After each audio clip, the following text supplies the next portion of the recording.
Bonjour, vous avez installé en local un site WordPress afin de travailler tranquillement dessus sans pour autant qu'il soit en ligne, et maintenant que vous avez finalisé votre site, vous voulez peut-être le migrer en ligne sur une formule mutualisée que vous avez au préalable commandée auprès de nos services.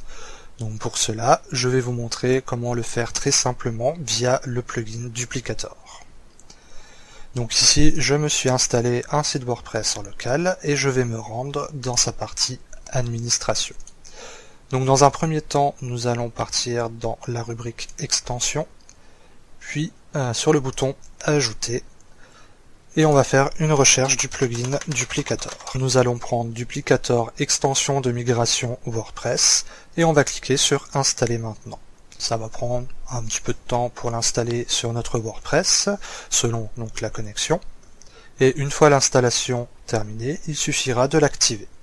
Installation terminée, je vais cliquer sur activer. Et là, Duplicator est apparu dans le menu de gauche. Donc je vais cliquer dessus et on me propose de créer un paquet. Donc un paquet, c'est une sauvegarde de votre site qui va comporter deux fichiers. Un fichier nommé installer.php qui va permettre d'installer votre site en ligne via ce fichier, et il y aura une archive qui va comprendre tous les fichiers qui constituent votre site ainsi qu'une sauvegarde de votre base de données. Pour créer ce paquet, on va cliquer tout simplement sur le bouton créer un paquet. La sauvegarde va se nommer de cette façon avec la date et le nom de votre site. On peut ensuite configurer certaines fonctionnalités dans la partie stockage, archives et installeur, mais de base, vous pouvez laisser la configuration par défaut et cliquer sur suivant. Un scan de votre site est ensuite effectué afin de s'assurer que la sauvegarde peut bien être effectuée. On remarque que tout est bon, donc il nous suffit simplement de cliquer sur le bouton création.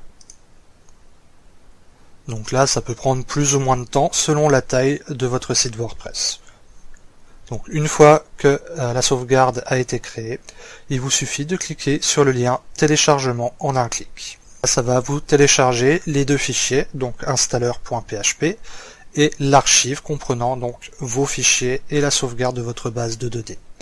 Donc une fois que vous avez récupéré ces deux fichiers, on va se rendre sur notre compte LWS Panel.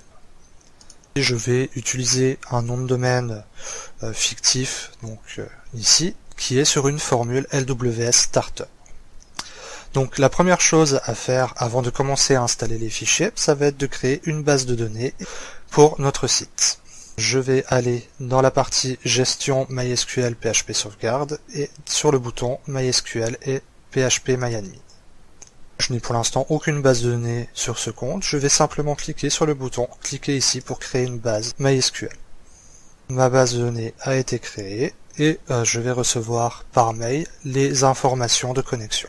Une fois qu'on a créé la base de données, on va retourner à l'accueil de notre formule, puis on va se rendre dans la partie 4 publication de fichiers et sur le bouton gestionnaire de fichiers. Et pour les besoins de cette vidéo, on va utiliser le File Manager 1. Ici, nous avons les fichiers qui sont de base sur une formule lorsqu'il n'y a pas de site de créer. Donc là, je vais les supprimer, tout simplement. Je vais mettre en place mes fichiers. Donc pour ça, je vais cliquer sur Uploader des fichiers.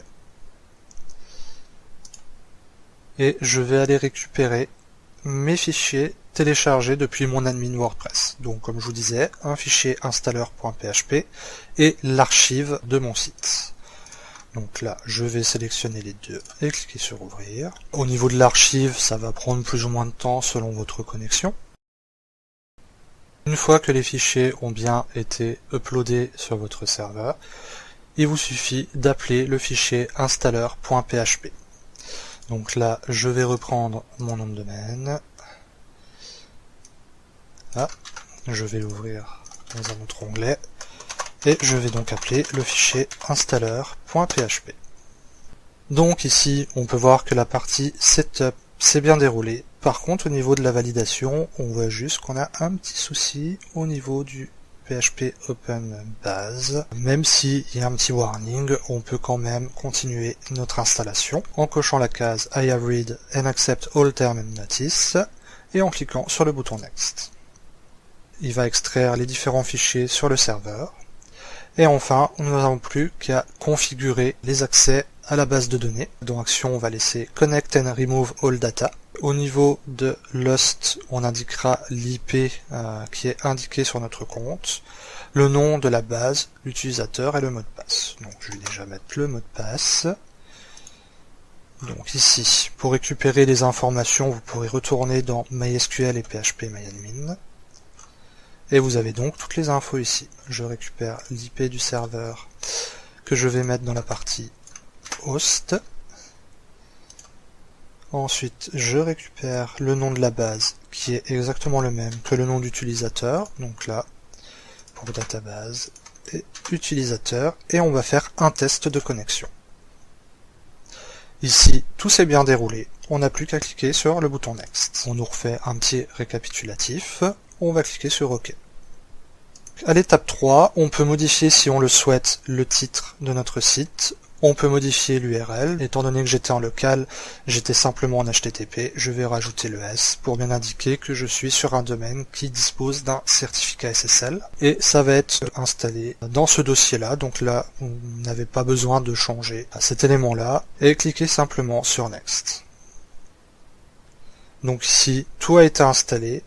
On nous indique qu'il ne reste plus qu'à se loguer sur l'administration de notre WordPress pour finaliser l'installation. Je vous conseille de laisser cocher la case ici Auto-Delete Installer File. Donc en gros, lorsque l'on va se connecter à l'administration de notre WordPress, ça va donc finaliser l'installation et ça va supprimer donc les fichiers qui permettaient de faire la migration de notre site, pour ne laisser que les fichiers du site pour son fonctionnement. Donc là, je vais cliquer sur Admin Login et je vais donc me loguer, le mot de passe, et je me connecte. Si j'arrive sur la page de Duplicator, on m'indique que l'installation a bien été effectuée et que les fichiers qui ont servi à l'installation ont bien été supprimés. Notre site est donc bien mis en place sur notre formule LWS Panel, donc là la formule LWS Starter. Je vais me rendre directement sur mon site et on peut voir que celui-ci est bien en ligne.